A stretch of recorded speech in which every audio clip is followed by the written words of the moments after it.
Hi everyone, আসসালামু আলাইকুম। আজকে তোমাদের সবার সাথে আমি শেয়ার করব আমার বার্থডের দিনের ব্লগটা এবং বার্থডের পরের দিনের ব্লগটা। তো কোথায় গেলাম, কি করলাম, সব কিছুই শেয়ার করব আজকের ব্লগে। তো ব্লগটা ফুল দেখতে থাকো। তো আমার বার্থডের দিন 12টা বাজেই একটা কেক এনেছিলাম আমি বনফুল থেকে, তো সেটাই কাটলাম আমার ফ্যামিলি মেম্বারসদের সাথে।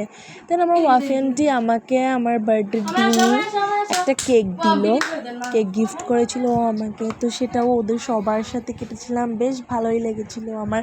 দেন কাচ্চি খেতে গেলাম আমরা, ট্রিট তো দিতেই হবে এত যেহেতু গিফট পাচ্ছি। দেন ওখান থেকে এসে আমাদের অনেক ক্রেভিং হচ্ছিল পাকোড়া খেতে, তো আমি আলুর পাকোড়া বানিয়েছিলাম, সাথে চা বানিয়েছিলাম। তো আমি আর আমার মামি মিলে পাকোড়া অ্যান্ড টি পার্টি করতেছিলাম। তো পাকোড়াটা এত বেশি মজার ছিল, তো তোমাদেরকে একটু দেখালাম। তোমরা চাইলে আমি তোমাদের সাথে রেসিপি শেয়ার করতে পারবো। দেন আমার নিপা খালামুনি আমাকে একটা ইয়াররিং গিফট করেছিল। এই ইয়াররিংটা এত বেশি সুন্দর ছিল, তো তোমাদের সাথে শেয়ার করলাম। দেন আমি দেখলাম ইয়াররিংয়ের পিছনে স্টিলেরও একটা হুক আছে, আবার তোমার প্লাস্টিকেরও হুক আছে, মানে যে যেরকম কমফোর্ট ফিল করে পড়তে পারে যাতে সুন্দর করে কানের দুলের পিছনে। তো এই জিনিসটা আমার ভালোই লেগেছিলো। দেন আমার বার্থডে শেষ, অলমোস্ট বার্থডের একদিন পরে আমি আমার একটা নানুর বাড়িতে গিয়েছিলাম বেড়াতে, মানে আমার নানুর বোনের বাসায়। আমি, আমার ওয়াফি আন্টি এবং আমার নানু মিলে তো ওদের ছাদে উঠেছিলাম। তো ওদের ছাদ বাগানটাতে অনেক সুন্দর সুন্দর শাকসবজি, ফল এগুলো ধরেছিল। তো তোমাদের সাথে একটু শেয়ার করলাম, দেখতেই পাচ্ছ অনেক কিছু ধরেছিল, লেবু, কামরাঙ্গা, আমড়া, তিতা করলা, কাঁচামরিচ, তারপরে বিভিন্ন ধরনের সুন্দর সুন্দর ফুল, কাঠগোলাপ, নয়নতারা, জবা। তো আমি বলে শেষ করতে পারবো না, ওনার গার্ডেনিংয়ের অনেক বেশি শখ, তাই কী সুন্দর করে গাছ লাগিয়েছে। দেন ডালিম, লেবু আর এই আমগুলো দেখে আমার এত বেশি লোভ লেগেছিলো যে নিচে নেমে আমি আম খেয়েছিলাম, কাঁচা আম। তো অনেক মজা করেছিলাম ওখানে আমার ওয়াফি আন্টি এবং আমার একটা কাজিনের সাথে। দেন ভিউটা বেশ ভালো হচ্ছিলো ছাদে।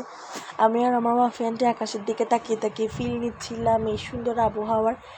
দেন আমরা চলে আসছিলাম। আজকে অনেক বেশি মজা করেছিলাম, অনেক কিছু করেছিলাম, দুষ্টামি করেছিলাম। এবং আমার সাথে আমার একটা কাজিনও ছিল, ছোট ভাই আর কি, সাহির, ওর সাথেও অনেক দুষ্টামি করেছিলাম। এত বিজি ছিলাম যে কোনো ক্লিপ নিলাম অ্যান্টিজাগংয়ের ফ্লাইওভার কী সুন্দর লাগছিল, তাই না? তাই আসার সময় একটু শর্টস নিলাম। দেন ওখান থেকে আসার সময় আমাদেরকে বিরিয়ানি আর পোলাও দিয়ে দিয়েছিল, বিফ বিরিয়ানি। অনেকদিন পরে খেয়েছিলাম, বেশ ভালো লেগেছিলো। ইদানিং বিরিয়ানি এবং পোলাও এত বেশি খাওয়া হচ্ছিল যে বলার মতো না।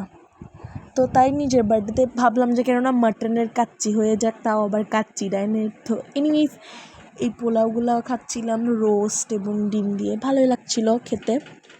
আমার বার্থডের দিন আমি টাকা গিফট পেয়েছিলাম, ড্রেস গিফট পেয়েছিলাম, তারপরে কেক গিফট পেয়েছিলাম এবং ইয়াররিং গিফট পেয়েছিলাম।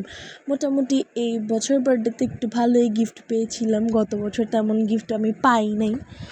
তো আমি বার্থডেতে এই ড্রেসটা একটা পেজ থেকে অর্ডার করেছিলাম আমার বার্থডের দিন পরার জন্য। ড্রেসটা দেখে ছবিতে এত বেশি ভালো লাগছিল, বাট সামনাসামনি ড্রেসটা খুবই বাজে, কাপড়টা একদম ভালো ছিল না। আমি মনে করছিলাম যে আমার 1300 টাকা বরাবরই পানিতে গেল। এই ড্রেসটা কোনো দিকে সুন্দর নেই। 1300 নাকি 1400 টাকা ছিল এই ড্রেসটা। এটা সিল্কের একটা কাপড়। আমি বলতেছিলাম যে আমি এর চেয়ে আরও কাপড় কিনে সুন্দর করে বানাতে পারতাম। আমি ওদের পেজটাকে মেনশন করে ওদের পেজটাকে আমি নষ্ট করতে চাচ্ছি না, বাট তোমরা একটু অনলাইন থেকে জিনিসপত্র নিলে একটু দেখে শুনে নিও। ছবিতে একরকম, অনলাইনে অন্যরকম হতে পারে। আমি এর আগে কখনো অনলাইন থেকে এরকম বাজে প্রোডাক্ট মানে সার্ভিস পাইনি, এটাই আমার ফার্স্ট এরকম একটা বাজে সার্ভিস ছিল। তো আর মনে হয় আমি এই পেজ থেকে কখনো কিছু কিনবো, আমার মনে হয় না। এত বেশি বাজে ছিল, আমার টাকাটা পুরাই ওয়েস্ট গেলো। সো বাই বাই, আজকের ব্লগটা এই পর্যন্তই ছিল।